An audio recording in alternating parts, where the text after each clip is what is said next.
Attention, ce que vous allez entendre est très dangereux. Ne tentez en aucun cas de le reproduire chez vous. Rassurez-vous. Au plus fort du rythme.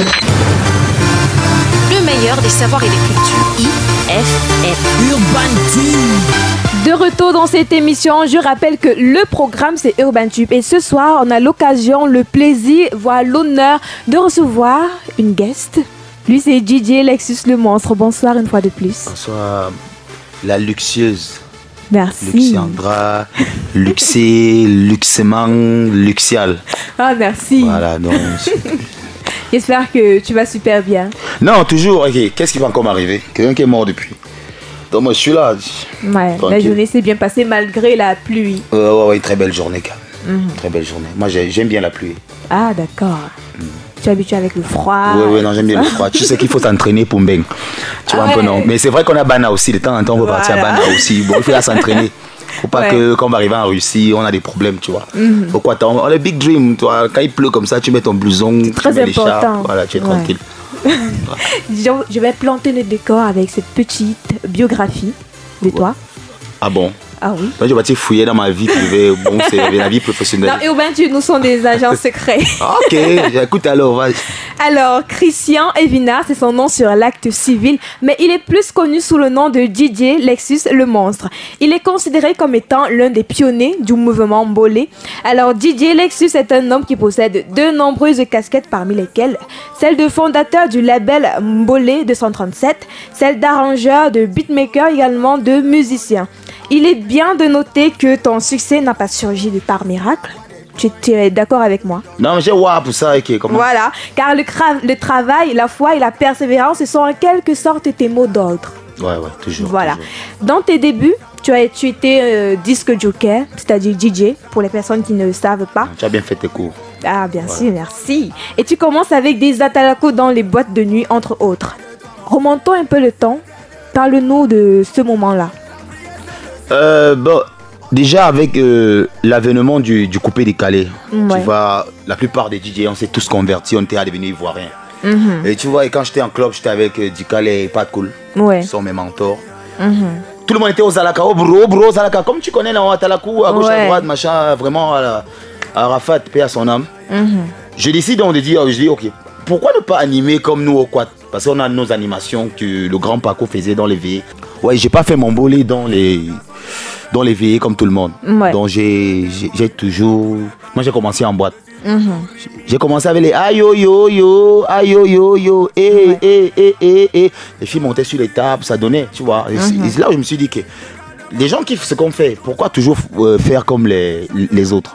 C'est là où j'ai dit ok, bon, je me lance alors à fond dans l'animation quoi. Comme ça que je commence donc à cartonner, à faire des parodies jusqu'à Ekondok. Avec Ekondok que tout a commencé. Urban Tube.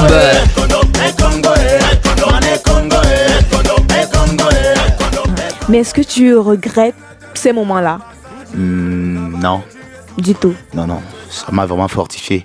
C'est le monde de la nuit qui a fait de moi ce que je suis aujourd'hui et je ne peux pas regretter ces moments-là. Pour rien au monde, je suis prêt à recommencer. Même si les parents vont toujours commencer à bavarder, mais aujourd'hui, quand maman me regarde, elle est contente. Donc, au départ, c'était pas ça. Ouais, c'est très important de rendre les parents fiers. Ouais. Oui, quand tu as choisi ta route. Tu es en tête, mais fais-le bien. Il ne faut pas que demain on va dire oh on t'avait dit. Non, le plus important c'est que oui on t'a dit, oui j'ai fait. Et aujourd'hui on apprécie, donc c'est une fierté. C'est une fierté. Alors l'amour pour le Mbolé, c'est à quel âge? L'amour pour le Mbolé c'est depuis tout petit. Hein.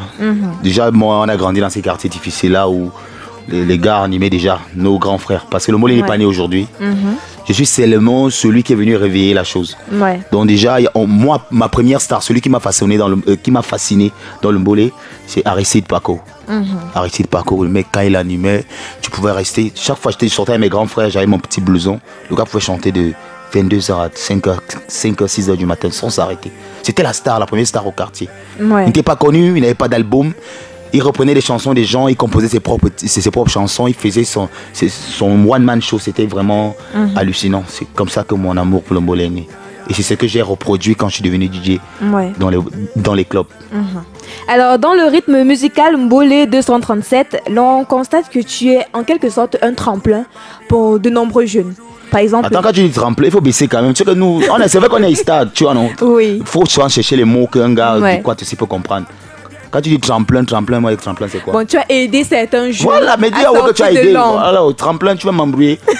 Bon, c'est bon, j'espère que là. Non, il faut s'en baisser. Tu baisses un peu le français aussi. D'accord, quand j'ai même. baissé. Voilà, j'ai tu baissé. baisses. Il faut comprendre que tout le Alors, monde. tu as aidé certains jeunes à sortir de l'ombre dans le mouvement Mbolé, Ouais, à l'instar de Petit Beaux-Arts, ouais, Petit Malo Ouais. et Crazy Mix. ouais, Alors, en ce qui concerne celui-là même qui est considéré comme étant le pape du Mbolé, Petit Malo, ouais. quelles sont les relations que vous entretenez actuellement? Ben ça va, on est tranquille, non? Chacun bataille pour ses projets. Ouais. On est ensemble. C'est mon fils aîné. Donc on a, tu sais, le premier enfant est toujours spécial. Ouais. Donc vous avez toujours des liens de papa et fils. Donc on est en cause, on a des projets. Ouais. Urban Tube. Le caco. Laisse déchirer les caolos. Ouais. Alors, actuellement, que représente Petit Beaux-Arts pour toi? Petit Beaux-Arts, c'est celui-là qui m'a donné satisfaction. Donc quand j'ai bossé sur Petit Beaux-Arts et il est devenu ce qu'il est devenu, j'ai dit waouh, Ouais. voilà, j'ai au moins accompli encore quelque chose de bien dans ma vie. Et j'ai pris ma retraite. Ouais. Est-ce que tu as un message à lui adresser actuellement? Oui, qu'il retrouve ses esprits. Ouais. Parce que j'ai l'impression que musicalement, en ce moment, c'est vrai qu'il est en train d'apprêter son EP. Et j'espère vraiment qu'il arrête d'écouter les autres, de se comparer aux autres, de travailler par rapport aux autres. Je connais de quoi il est capable, qu'il se concentre dans son EP à Oui. fond, comme il a toujours fait depuis des années. Qu'il produit quelque chose de bien et vraiment de petits beaux-arts entre tout le monde attend. Et tout le monde attend son EP au tournant, comme on dit au Quata. Ouais. Voilà. Et j'ai confiance, je sais qu'il peut répondre. Et il va répondre. Tout à l'heure, au début de l'entretien, tu as évoqué Aristide Paco. Alors, si je te dis Aristide Paco, qu'est-ce que tu me diras? Ah, le Mbolé God. C'est celui-là, c'est notre Jésus. C'est notre Ouais. Jésus. Voilà. Et est-ce que vous êtes toujours en contact Ok, actuellement? mon frère. Quand je croise Paco, je croise Paco là maintenant, même si avec quel programme, je m'arrête d'abord. C'est mon petit pot. Soldat d'Ozo. Urban Ah, je Tube. veux parler. Ah, je veux parler. Ouais, Alors, les internautes le considèrent un peu comme le petit génie du Mbolé. ouais, moi je dis que c'est notre Roger Mila. Ouais. Que moi, tout le temps, je le dis, c'est notre Roger Mila. C'est celui-là qui a fait connaître le Mbolé vraiment à l'international. Ouais. C'était déjà là, les gars ont fait leur work. Les gars ont travaillé, ils ont poussé, il est venu passer, il est monté à notre niveau. Donc, tout le monde doit le reconnaître. C'est Happy qui amène le Mbolé à l'international. Et on espère que d'autres vont faire encore mieux. Sa double nomination au Canal d'Or, est-ce que pour toi c'est un grand pas pour l'accomplissement de tes objectifs dans le mouvement Mbolé? Déjà, par rapport au Canal d'Or cette année, je m'attendais à mieux, disons-nous la vérité, tu vois. Et déjà, Happy, double nomination, c'est une victoire, c'est bien. Ouais. Jouer la fleur aussi est là, pour mentionner. Ils sont Oui. deux Mboléeurs, mais c'est très peu par rapport à ce que le Mbolé a fait durant 4 ans au moins. Donc j'ai toujours l'impression qu'on est combattu et qu'on a encore beaucoup de guerres à gagner. Donc déjà, la nomination, déjà on n'a plus besoin de ça, on veut gagner. Ouais. On prie, j'espère vraiment qu'Happy peut ramener déjà ne serait-ce qu'un premier Canal d'Or au Mbolé. Ouais. Non, si c'est pour encore aller échouer, comme Malo l'a fait il y a cela 2 ans ou 3 ans, là, c'est vraiment, c'est dommage. Le top des artistes locaux uniquement sur You Want You.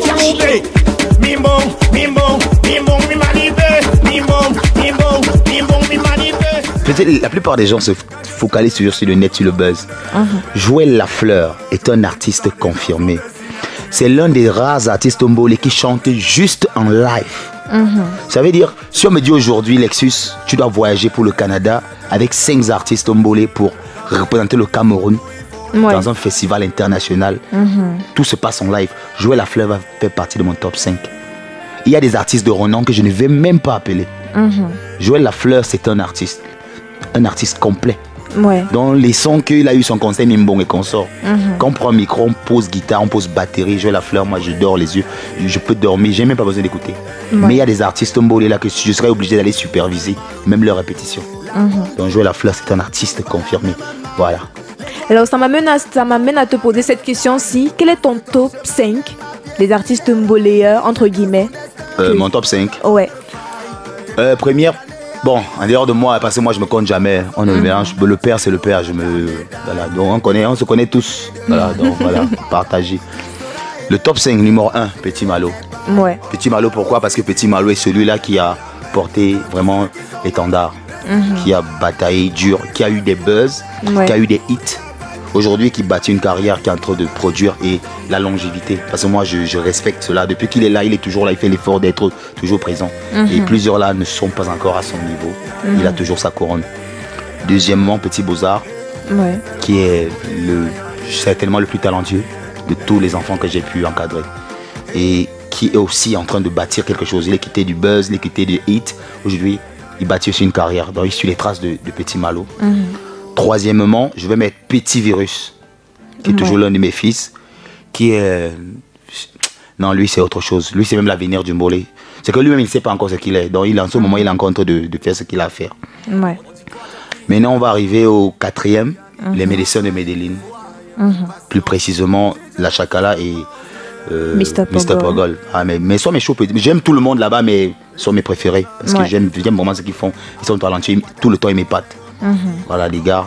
Maintenant en 5e position, directement je vais mettre Happy. Lui, pas parce qu'il est le plus que les autres, c'est que c'est Happy.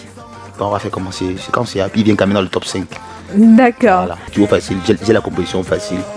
Je ne force rien. Bon, je suis un peu comme Lionel Messi.